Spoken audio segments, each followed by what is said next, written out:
Hey guys, it's Roscoe on the Space Coach. I acquired this the other day from the Bromley Thursday Market, the Pictorial History of Aircraft, St Michael, by who is it? David Mondey. Unfortunately, you can see this marking along here because it's quite old. It's obviously been damaged in the past, but I don't mind that. And there's the Red Baron. So I'll just take this out of its dust jacket, I think. Oh, that's cool. Let's just open that up so we'll see what the full progression of flight looks like. Yeah, so from here down to here, that's really cool. Right, what have we got? So we have this at the start. A lot of this is fighter jets and military. You know, I'm not fussed about that at all. We also have stuff like this. That's the Concorde prototype. You can tell by the markings on the fuselage and the tail that it's the prototype. This, we can see there's a JAL cargo plane there and various others.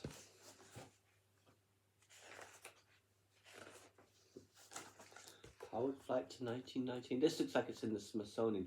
I've got a book from the Smithsonian, Smithsonian celebrating the first 100 years of flight, and it's really heavy as well, and it's great. And I've seen it once or twice in charity shops, but I haven't presented that to you yet, so I shall have to.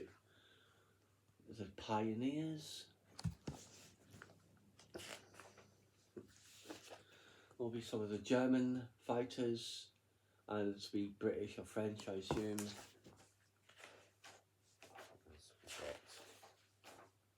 Between the World Wars. This is interesting. So I think Instone Airline, which is one of the forerunners of Imperial Airways. This could almost be the de Havilland Dragon that I've got. So Boeing 247 at the top, and then a DC-3 in the CP air colours. It looks really nice in those colours. That was definitely that airline's best scheme. When they went to the Landor BA style scheme, they lost a lot of their charm, and then they got taken over. There is a flying boat. Is that a 314 shot Sunderland? I think it might be. Then we have some stuff from World War II.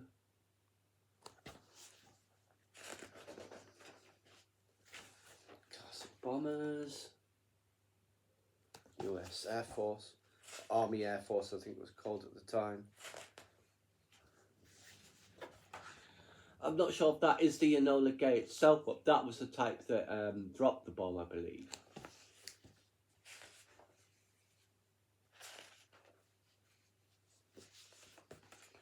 Fighters.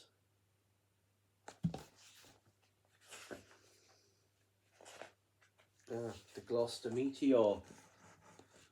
Got great lighting of it there. It's in camouflage in the centre.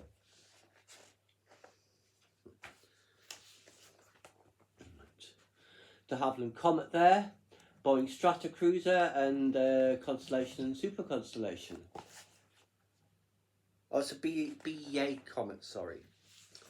And there, of course, is the daddy of them all. The 70. Well, technically no, because obviously the Comet had flown. The top level 104 had flown, and the Canadian and East German ones had flown as well. Fokker 50, Friendship, I think that one was called. Don't recall what this one is.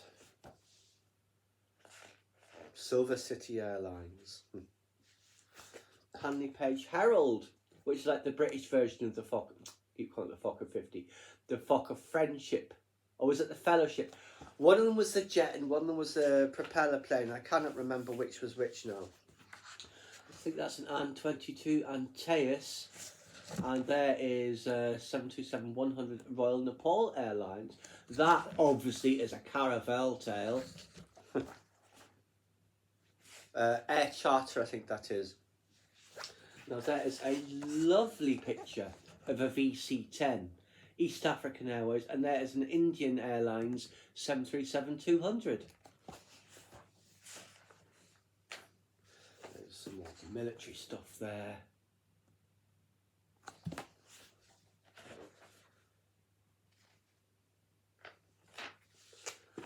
Is that Grumman Mallards, flying boats? I'm not certain at the bottom.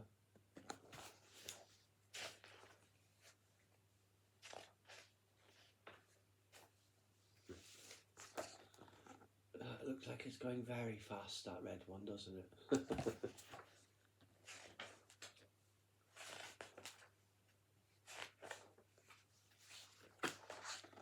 Another military fighter.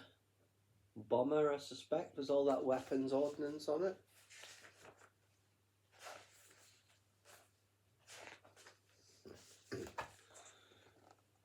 And a row of B-52s, which are still flying and being re-engined rather, again. Still going to have 8 engines though. So I didn't realise that the wing and the tailplanes was designed specifically for 8 engines, you know, like the airflow and stuff. So people would just say, why don't you just put 4 in there instead? It would completely mess up the aerodynamics. What else we got? The Nimrod here. I was at the Sunderland Air Show in some point in the late 1990s, early 1990s, whatever it was. And one of them was there, and it was ear-splittingly loud, but I'm really glad I actually got to see it. It's the only time I've seen a comet, even if it's a derivation. This is lovely, this flight here with all the blue planes.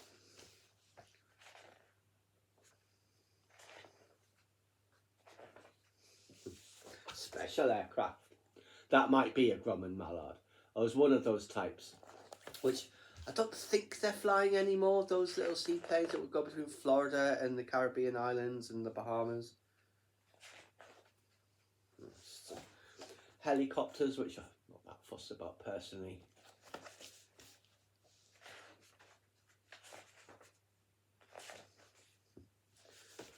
Well, there is this one, of course, that Russian beast. This is basically like, say like a 777 body with all of this on it.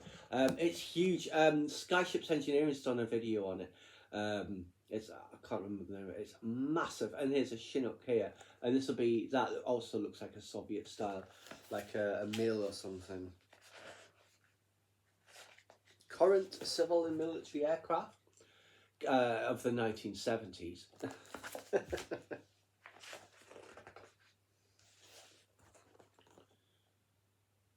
That's a very attractive photo.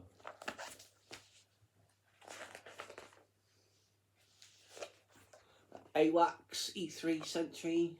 This, I'm not sure what that is, but it almost looks like, what was it, the MD-17, but it's too small. There they are over the pyramids.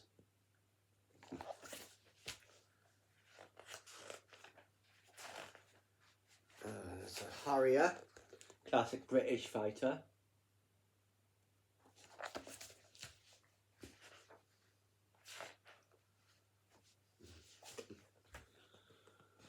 A business jet, a Learjet, I think. A little commuter plane. There's another fighter here. Bomber, whatever it is. Are these Dassaults, maybe? I'm not certain. Might be Dassault Falcons of some kind.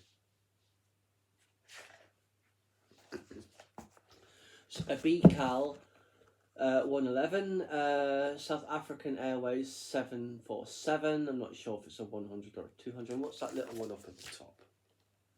Oh, it was a Fokker Friendship / Fellowship. Now, the wide bodies, the only ones they had back then, plus the Airbus, of course. UTA DC-10, Eastern TriStar, and that is, what airline is that? Is that Air France? Yes, it's an Air France Cargo 747. With the nose that swings upwards, of course, a very famous feature. And there we have the lady herself, Air France and British Airways Concords. Very elegant. That might be about the last. And we do get the A300 as well, in the old Air France livery. So there you go, guys. For like £1, that was really good. The Pictorial History of Aircraft by who was it? Yes, David Mondey. I hope you guys enjoyed.